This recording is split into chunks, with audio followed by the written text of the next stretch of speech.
Здравствуйте, уважаемые телезрители! Вы смотрите программу «Мордовский блок новостей» или второе название «Эхо Мордовии».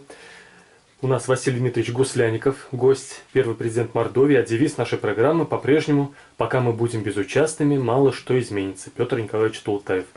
Василий Дмитриевич, какие-нибудь у вас новости интересные произошли? Ну, новости каждый день бывают. Я в последнее время хожу часто по судам, помогаю людям защитить свои права. И вот обратилась ко мне в феврале этого года женщина, у которой бывший муж подал в суд на выселение. Это интересно, поучительно, можно сказать, для телезрителей, поскольку человек захотел выселить свою бывшую супругу с детьми из той комнаты, в которой они жили вместе, и детей наживали. Ну, пришла ко мне за помощью и советом, как быть, чего. Но оказалось, ведь в законе прописано, если взрослый человек отказался от участия в приватизации, то он имеет право проживать на этой жилплощади до самой смерти, даже при смене собственника.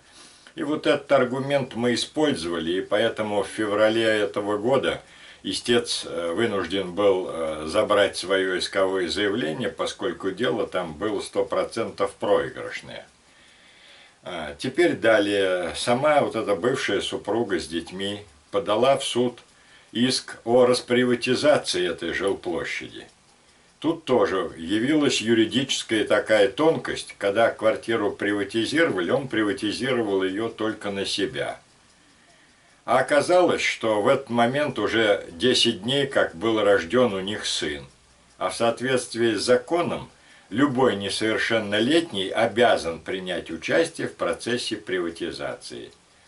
И вот под этим предлогом мы обратились в суд, и в пятницу, 2 дня назад, этот суд выиграли, поскольку суд вынес решение в нашу пользу о том, что признать договор передачи жилья в собственность, то есть по-обыденному говоря, договор приватизации, недействительным, поскольку на тот момент уже был рожден ребенок, который обязан был участвовать в приватизации.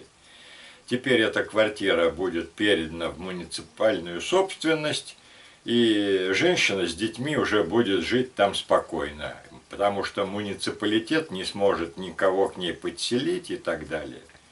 Вот такие вот новости. Василий Дмитриевич, сегодня мы обсудим новости за апрель-май, которые произошли в Мордовии. И лейтмотивом у нас будет, как сказать, анализ факторов, увеличивающих, сокращающих продолжительность жизни в нашей республике. Ну вот первая новость такая общая. 27 марта Владимир Дмитриевич Волков в ежегодном послании сообщил, что за последние 5 лет продолжительность жизни выросла на 3 года. За следующие 5 лет мы хотим еще на 3 года увеличить. А 9 апреля территориальный орган Федеральной службы госстатистики по Мордовии сообщил, что у нас свыше 90 лет, сейчас 4500 человек, 4000 из них женщины, и свыше 100 лет у нас в Мордовии проживает 146 человек. В общем, вы как относитесь к этой проблеме и необходимости увеличения продолжительности жизни? Я считаю, что такой проблемы не существует, увеличения, потому что каждый человек сам хозяин своему здоровью, своей жизни. Если человек заботится, он проживет много, и слава Богу, как говорится. А если он пьянствует с самого сознательства, то часто и не доживает до 40 и до 50 лет. Поэтому здесь, естественно, государство должно заботиться об оказании медицинской помощи людям. Если человек приболел, надо его вылечить. Ну, к сожалению, за бравыми рапортами о том, что все у нас хорошо, вот в этой области у нас далеко не все хорошо. Я это по себе знаю, хотя я всю жизнь занимался спортом и практически не обращался к врачам. Только единственное, как участник ликвидации Чернобыльской аварии, мне положено каждый год проходить медосмотр. Я его прохожу, но вопрос-то в том, что так же, как участнику ликвидации Чернобыльской аварии положено бесплатные лекарства, а в последнее время стало барахлить сердце, аритмия. Ну, а лекарства довольно дорогие. Поэтому я пользуюсь правом бесплатного снабжения лекарствами, хожу каждый месяц выписывать, а тут проблемы возникают. То вовремя не закупили, то торги не провели, то в аптеке нет, то не выписывают и прочие проблемы. Вот здесь вот надо в этом направлении работать. А повышать средний возраст жизни, он сам повысится, если заботиться о здоровье человека, если организовать ему хороший отдых, то есть, как было в СССР, там путевки льготные за счет профсоюза. Сейчас вот как раз, Василий Дмитриевич, да. По поводу отдыха. У нас 19 апреля в Общественной палате прошли слушания по созданию лесопаркового зеленого пояса вокруг Саранска. Там выяснилось, что по рекомендации Всемирной организации здравоохранения у нас нормы по городской растительности и по пригородной выполняются даже в 2-3 раза у нас в Саранске, слава богу, с этим. Но, тем не менее, придумана такая инициатива, что аллеями соединить жилые кварталы города с пригородными лесами, чтобы сделать отдых на природе для граждан более доступным и тем повысить здоровье. Как вы? Ну, с другой стороны, чем больше деревьев, тем лучше. Поэтому любую инициативу муниципалитетов или даже республиканских властей в этой области надо приветствовать. К сожалению, вот я иногда прогуливаюсь в районе биатлонного центра, я живу здесь на юго-западе, а там год назад прошедший ураган повалил там 90% осин, поэтому до сих пор они лежат как сломанные спички. Вот тут надо этим заняться. Взять, очистить лес, потому что там подлесок растет уже. То есть пройти с бензопилами, все выпилить, вывести, раздать населению, кому это надо, на дрова там, потому что это не строевой лес, осина. Вот. Одним словом, надо заботиться о зеленых насаждениях в меру возможностей. А если в городе высаживать побольше деревьев, это только надо приветствовать. Ну, у меня проблема другая. Я председатель товарищества собственников жилья в своем доме, и у меня из окна стоят 2 сухих дерева. Уже несколько лет я все пишу, и на бумажном варианте, и по электронке, в городскую администрацию. Ну, спилить надо. Есть ведь службы определенные. Но пусть они ходят и ставят краской крест на тех деревьях, которые надо спилить. А следом идут люди и пилят. Там проблем-то нет. Буквально на полчаса. Поэтому зеленые насаждения – это хорошо. У нас очень хороший зеленый пояс вокруг Саранска. Я сам люблю отдыхать. И за грибами пойти походить. И так просто вот в зеленой роще, например, замечательные пруды. Там рядом лесопарк. То есть хорошее место для отдыха. И администрация много здесь делает, надо им сказать большое спасибо. То есть там и пляжик оборудованный, там и спасатели есть, и мостки хорошие сделали, откуда можно прыгнуть. В общем, все это замечательно. И вот по поводу возраста, вот как раз тут перейти. Я думаю, в первую очередь средний возраст жизни в нашей республике и в России в целом зависит в большей степени от материального достатка семьи. То есть, если человек питается рационально, нормально, и все в норме в этом плане, то, естественно, он долго проживет. Но, к сожалению, вот очень много у нас малоимущих людей и в Мордовии, и в России в целом. Официально цифра называется 15 и 20%. Тех людей, у которых официально доходы меньше прожиточного минимума на человека. Так и здесь. Вот я думаю, для того, чтобы повысить средний возраст жизни, а он считается каким образом? Не средний возраст среди тех, кто сейчас живет, а средний возраст тех, кто будет жить через 70 лет, то есть сколько они проживут. Поэтому, чтобы они много прожили, тут необходимо, я думаю, большие финансовые вливания. Какие? Пора упразднить те смешные пособия на детей, которые там 100 или 120 рублей, максимум, по-моему, 200 рублей, когда там неполная семья. Это смешно. Надо вводить хотя бы до 14 лет пособия на каждого ребенка равные прожиточному минимуму. Потому что, ну что греха таить, у нас очень много рабочих мест, особенно пустых, которые есть вакансии на бирже, которые равны минимальной зарплате. Если минимальная зарплата 11 тысяч, а неполная семья, мать с ребенком, значит 11 тысяч подели напополам, вот тебе уже меньше прожиточного. Это нищета. А если на ребенка платить хотя бы равное прожиточному минимуму, сейчас на ребенка прожиточный, это по постановлению правительства Республики Мордовии, для детей 9101 рубль в месяц.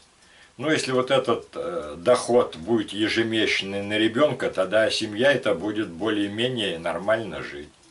И вот такие вот вливания должны быть. Но это должно быть сделано не на республиканском уровне, потому что у нас с деньгами в бюджете туго, а сделать именно на федеральном уровне. И здесь любые парламентские партии могут выступить с такой инициативой. Тут у нас есть и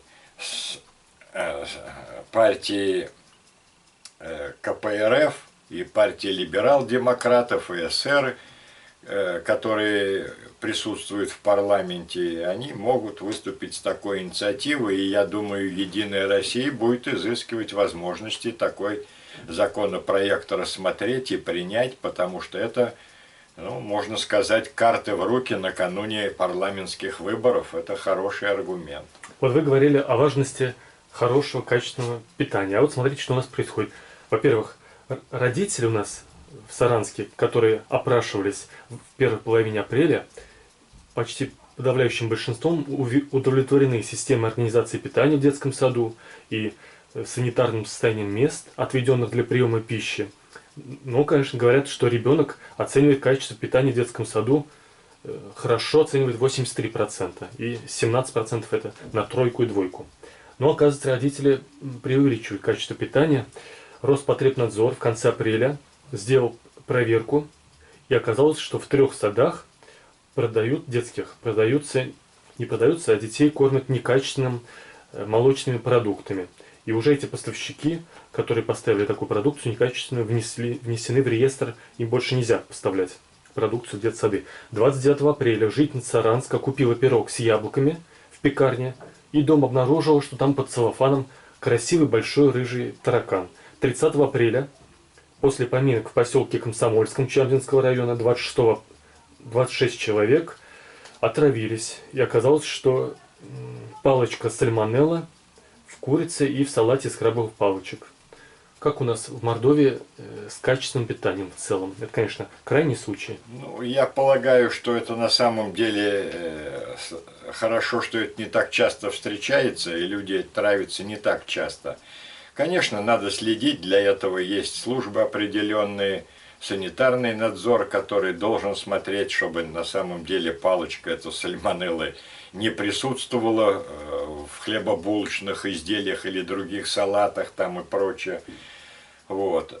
Поэтому у меня особых претензий нет. Почему? Потому что я практически дома сам готовлю, там жена готовит, то есть мы не покупаем такие полуфабрикаты, которые могут быть вот с этой палочкой, потому что это на самом деле опасно. Лучше взять свежий салат дома, приготовить и сразу съесть его. Что касается 80 с лишним процентов родителей, которые довольны питанием, ну, естественно, а что они будут недовольны, когда хорошо хоть так их там кормят. Ведь все познается в сравнении. Если бы они, допустим, могли бы посмотреть, как кормят там за рубежом в развитых странах, может быть, там этот процент упал бы раза в 3-4.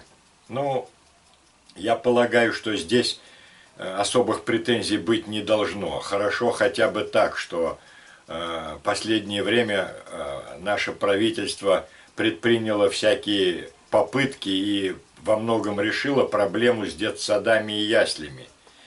Потому что если человек не может выйти на работу из-за того, что не с кем оставить ребенка, ну это вообще тогда катастрофа в семье материальная, то есть нищета сплошная. А если может выйти, оставив ребенка в садике, то хорошо, что там с ребенком занимаются, его там в конце концов к школе подготовят, научат читать и писать даже.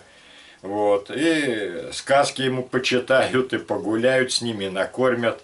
Ну, а если попадется там некачественные молочные продукты, это бич нашей страны, потому что производители, они гонятся только за прибылью, и вместо натуральных продуктов, там на самом деле половина молочки официально в нашей стране это фальсификат, потому что молока производится все меньше, пальмового масла закупаем все больше, и молочных продуктов в магазине с каждым годом все больше. Так быть не может. Поэтому то, что органы надзирающие начали сейчас круче проверять, это хорошо. Я сам внес определенную лепту несколько лет назад. Пару раз я тут жаловался, доводил до Роспотребнадзора, который принимал меры, и несколько производителей вроде бы молочных продуктов, а на самом деле фальсификата, которые вместо сливочного масла маргарин продавали, это с Самарской области несколько предприятий. Сейчас я смотрю, в Магните они уже под другой вывеской, то есть уже не сливочное масло, а именно там пишут, что это там молокосодержащий продукт, то есть в котором 90% пальмового масла. Ну, то есть они уже теперь не врут, так как их хорошо оштрафовали. Итак, я думаю, в любом случае сам народ, само население должно внимательно к этим вопросам относиться и не давать спуску тем жуликам, которые пытаются нажиться. Но иногда проверяющие органы перегибают палку. 9 апреля в центральный рынок нагрянули сотрудники Россельхознадзора Мордовии и изъяли около 7 килограммов санкционных сыров из вражеских стран. Германия, Голландия, Финляндия, которые, естественно, нам подсылают свои сыры. И этот сыр отвезли на Александровское шоссе и сожгли в печи крематория. И сняли это все на видеокамеру, и 12 апреля отчитались. Как вы считаете, правильно ли то, что вот российским гражданам запрещают потреблять качественные европейские товары?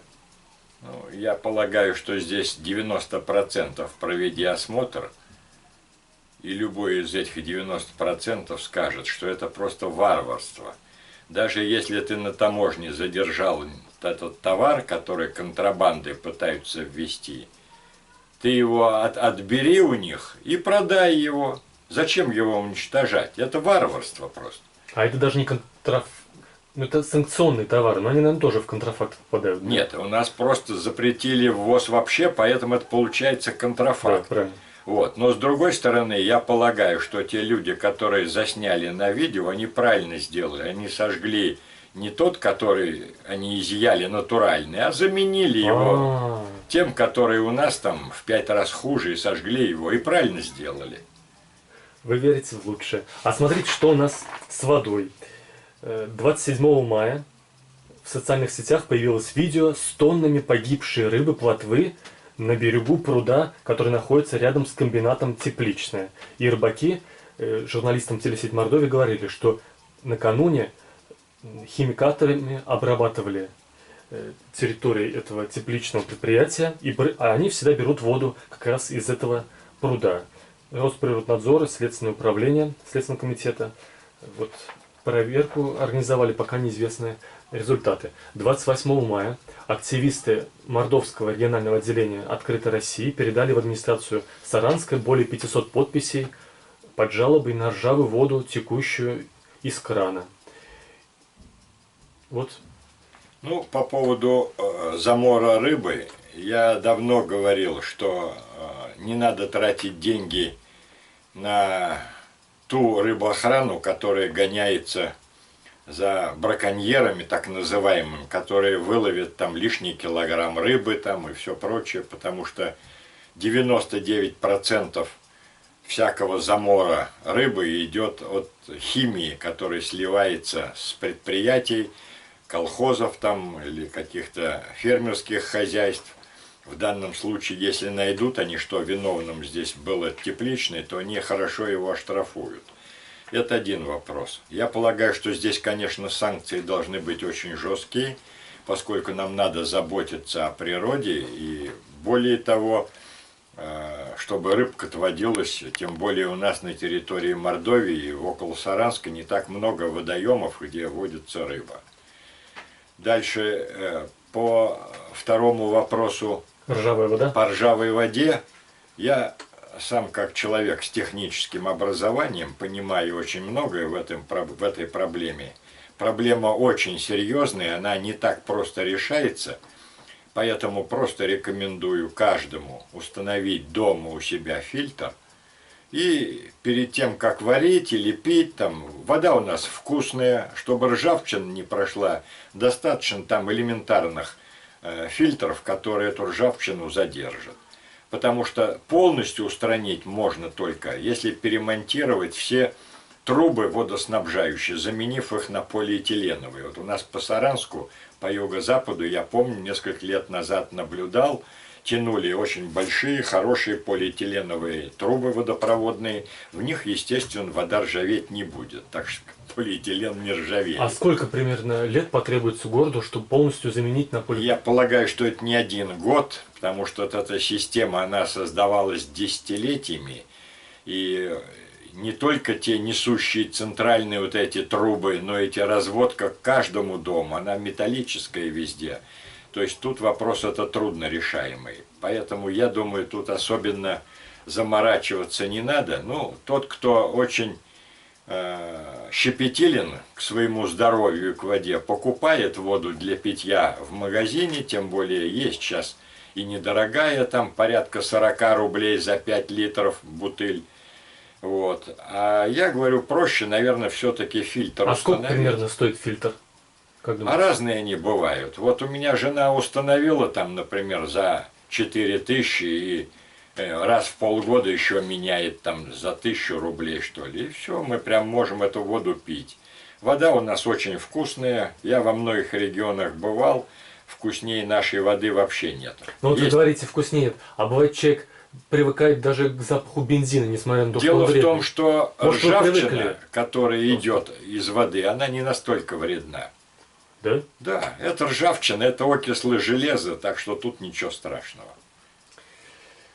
Понятно. Но я говорю, вот то, что вы привыкли к воде, это ведь не показатель того, что она, может быть, Конечно. бывает, человек привыкает к плохому. Нет, нет, нет, у нас ведь за водой очень внимательно следят определенные службы, которым это положено. Они дают публикации, я в газетах часто читаю. У нас единственное, что есть превышение по фтору.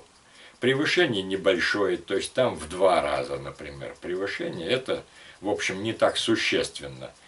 Вот. А вода очень вкусная. Главное, чтобы в ней не было химических соединений, а вот эти как раз у нас составляющие отсутствуют. Почему? Потому что у нас вода не речная, как во многих регионах.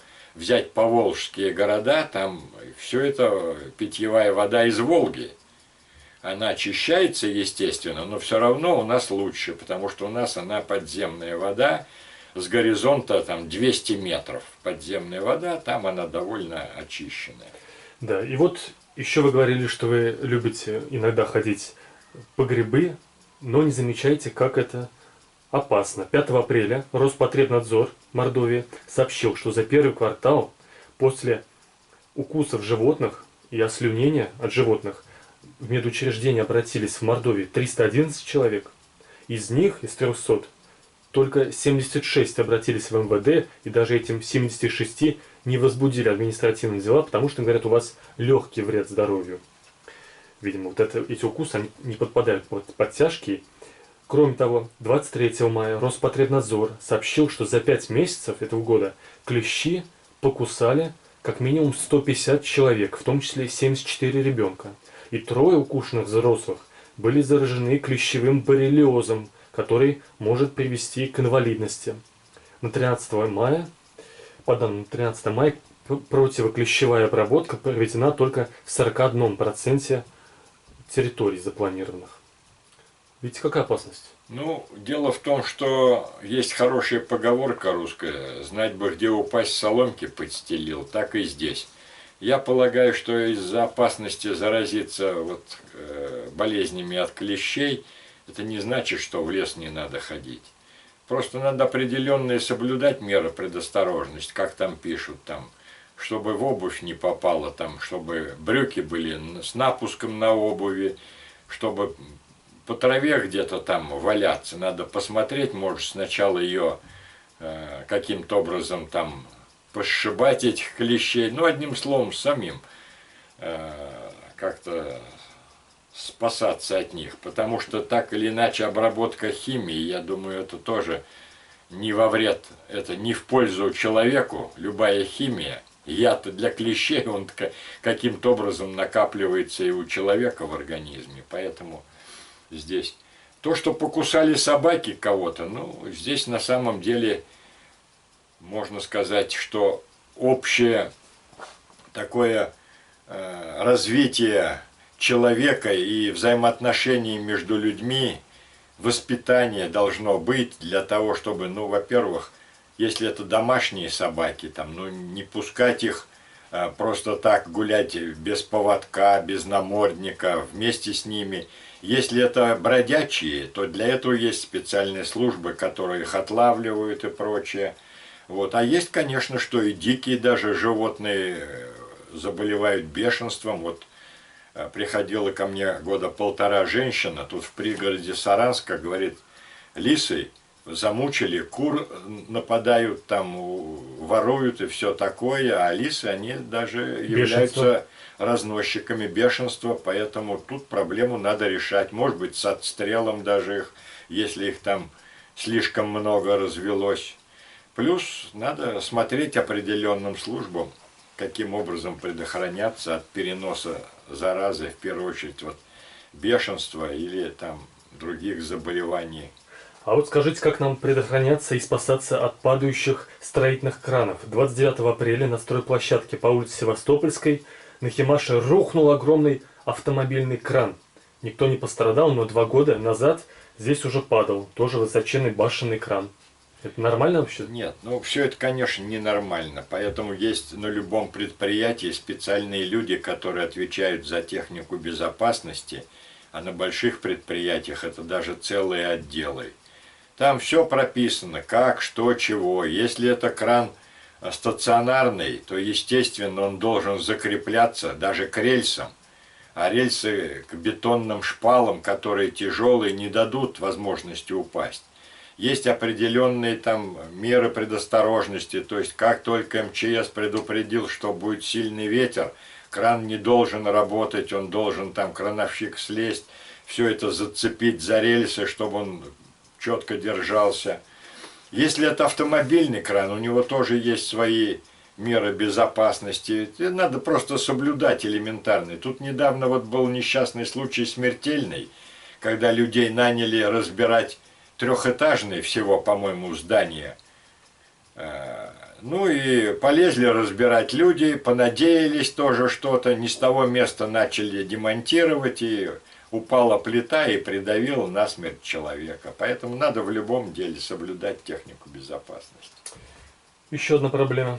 1 апреля, ну вернее и 1 апреля, и 29 мая Петр Николаевич Толтаев 2 раза сообщил, что он предлагает активизировать работу по сносу металлических гаражей и сараев, на которых нет документов у владельцев. Как вы к этому относитесь? То есть, конечно, они захламляют территорию, но все-таки горожане-то ими пользовались. Конечно, не легализовывали, ну, но любой горожанин, имущество, конечно, хочет, чтобы у него машина стояла под боком, там, в шаговой доступности. Вот то, что было у нас здесь во дворе, порядка сотни металлических гаражей, их несколько лет назад снесли, на их месте построили красивый, замечательный 9-этажный дом. Я это приветствую. В соответствии с законом есть категория людей, там инвалиды, особенно инвалиды, именно опорники, они имеют право иметь прямо около дома там вот такой легкий гараж, в котором можно содержать транспорт, если, значит, у него есть право вождения этого автомобиля с ручным приводом там и так далее. То есть это законно. Поэтому здесь власти должны выделять такие площадки и предоставлять. А всем остальным желающим, ну, хорошо, что у нас в Саранске не такой большой город, тут до окраины добраться не так сложно, и на окраинах уже построено очень много гаражей. Правда, в последнее время наши автолюбители, даже имеющие гаражи, действуют по-европейски. Ставят автомобиль прямо около дома. Или на улице, или во дворах. Поэтому вот сейчас, видите, проблема. По дворам не пройти, везде автомобили. На улицах часто стоят там и прочее. Следующая проблема у нас, ситуация, вернее, может и нет в этом проблемы. 14 апреля в Краснослободском районе, в Рузаевском районе прошли референдумы. Почти во всех сельских поселениях Краснослободского района, в одном в Рузаевском. Референдум о самообложении от 100 до 350 рублей. Большинство тех, кто пришел, жителей сельских поселений, проголосовали за, чтобы их обложили однократно в размере там, примерно рублей 200. Только в одном сельском поселении жители проголосовали против, где уж 350 рублей им предложили.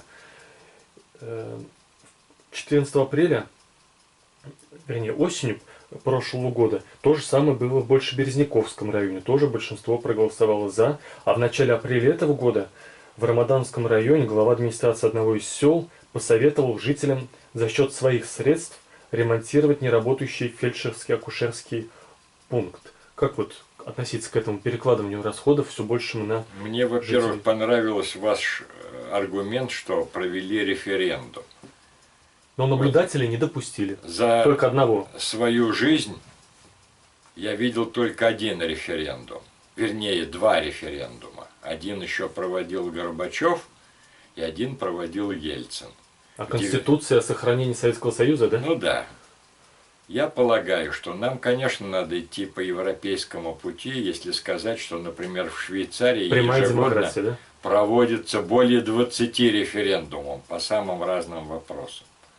И если в Швейцарии проводили референдум выплачивать по 2000 швейцарских франков, которые сейчас равны доллару 1 к 1 по курсу, просто так, всем людям, гражданам Швейцарии, выплачивать ежемесячно 2000 франков. Проводили такой референдум. Народ проголосовал против. Почему? Народ, говорит, обленится, и нация тогда исчезнет. А я полагаю, И будут что... приезжать постоянно со всех стран. с другой стороны, там не так просто. Получить швейцарское гражданство, там его практически невозможно. Я полагаю, что вот те сходы, которые прошли в наших селах, это просто от безысходности. Люди уже вносят деньги, потому что на кладбище покойника пронести невозможно. А власти это приветствуют. А зачем нам тогда такая власть? Они за что деньги получают? Ведь в нашей стране построено налогообложение таким образом, что каждый платит НДФЛ, налог на доходы физических лиц, 13%. Плюс любое работающее предприятие, организация, отчисления всякие делает, налоги и все прочее. Эти налоги стекаются в Москву, а Москва потом решает, куда эти деньги потратить. Вместо того, чтобы отдать туда же, в муниципалитет, откуда эти деньги пришли, чтобы они пошли на благо народа, они решают там помочь, например, той же Сирии помочь. Так пусть они сами работают.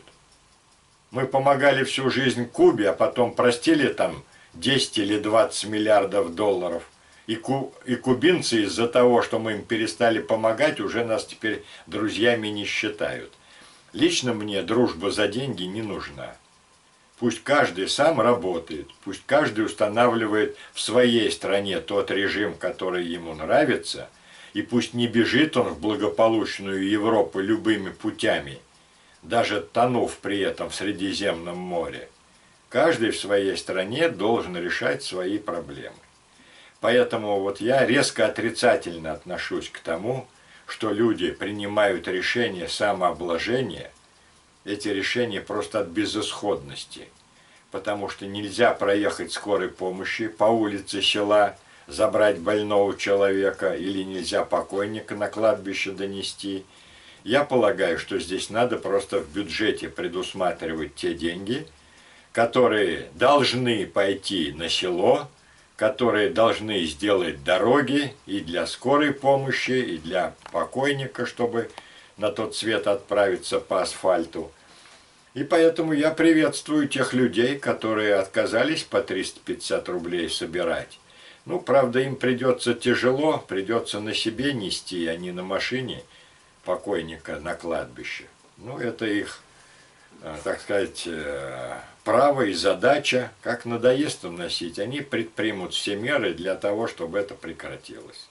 Для справки скажем, что все-таки НДФЛ остается в регионах, в федеральный бюджет не уходит. Вот следующая новость у нас в том, что прекращает работу автобусный маршрут номер 18. Но, возможно, найдут по торгам новую организацию, которая будет возить. А эта организация заявила, что она отказывается, с 12 июня прекращает, потому что не хватает у него, как сказать, автопарка. Как вы вообще оцениваете качество автобусного, троллейбусного сообщения у нас в городе, в республике? Ну, можно сказать, что все познается в сравнении. Я думаю, что у нас транспортное сообщение в Саранске не хуже, чем в других регионах. Более того, плата за проезд у нас одна из самых низких в Приволжском федеральном округе, ну, потому что у нас и доходы одни из самых низкие, поэтому у нас и плата за проезд она поменьше. Что касается конкретного маршрута, ну да, наши перевозчики любят прям деньги загребать, и причем пытаются там обосновать, что вот себестоимость проезда там 30 рублей, а мы за 25 возим. Да все это туфта. Если посчитать по-нормальному, себестоимость 10 рублей, а берут они 25. Но у них КСМ растет, налоги растут. Что бы ни росло, если бы это было им в убыток, они бы не ездили. Я вот стою на остановке в районе вокзала. Через каждые 2 минуты вот эти пазики, шестерки от элеватора едут на Светтехстрой. Везут по 5-6 пассажиров, и все равно они в доходе. Если бы наша власть городская поступила по-другому, надо продавать конкретные маршруты. И чтобы они возили не только там, как они пишут, без льгот, а возили всех. И тогда у них заполняемость будет под 90%, и себестоимость перевозки одного пассажира будет гораздо ниже, и все будут уже в прибыли. И плата за проезд будет невысокая, и прибыль у них будет большая. Что касается конкретного 18-го маршрута, это он куда? В Ключеревские дачи, что ли, ходил? И со Светтехстроя на юго-запад через Пушкинский парк. Я такого вообще маршрута не слышал. Когда его ввели? Там нет ни одной остановки.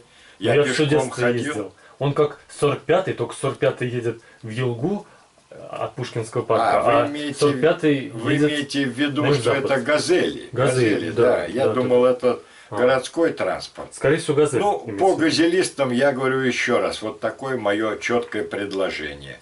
Необходимо продавать именно маршруты, чтобы данный маршрут обслуживала та или иная организация, и Ну, все сейчас это так в же. договоре было бы оговорено. Сколько единиц они транспорта выпускают, какой интервал между движениями, и они обязательно должны возить также льготников. Вот я покупаю, как пенсионер, билет, льготный проезд, я пользуюсь троллейбусом, но с другой стороны не везде троллейбусы ездят. Поэтому вот надо, чтобы этот проезд он был действительно на всех. Естественно, тогда городской администрации придется всем доплачивать за то, что они льготников возят. Но это нормальный экономический режим, который в договоре все может быть оговорено. С осени прошлого года перестал работать кинотеатр «Киномакс Победа». И сейчас он в конце апреля окончательно закрылся, все организации в нем находящиеся. И сотрудники кинотеатра говорят, что скоро, видимо, предполагается снос этого.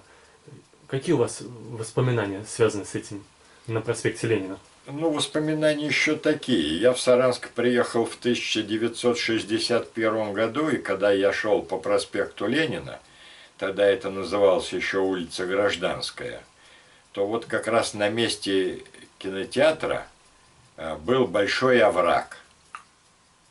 Там был деревянный мост. Мало того, на центральной улице Саранска были деревянные настилы вместо тротуаров асфальтовых. Поэтому прогресс идет, его не остановить. В свое время кинотеатр «Победа» гремел. В 70-е годы он заполнялся до отказа. Все премьеры там были и все прочее. Он себя окупал, билеты были недорогие.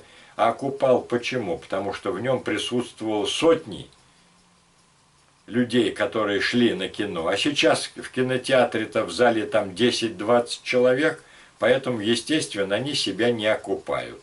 Некоторые идут по тому пути, что делают маленькими залы, но я думаю, это тоже не выход из положения.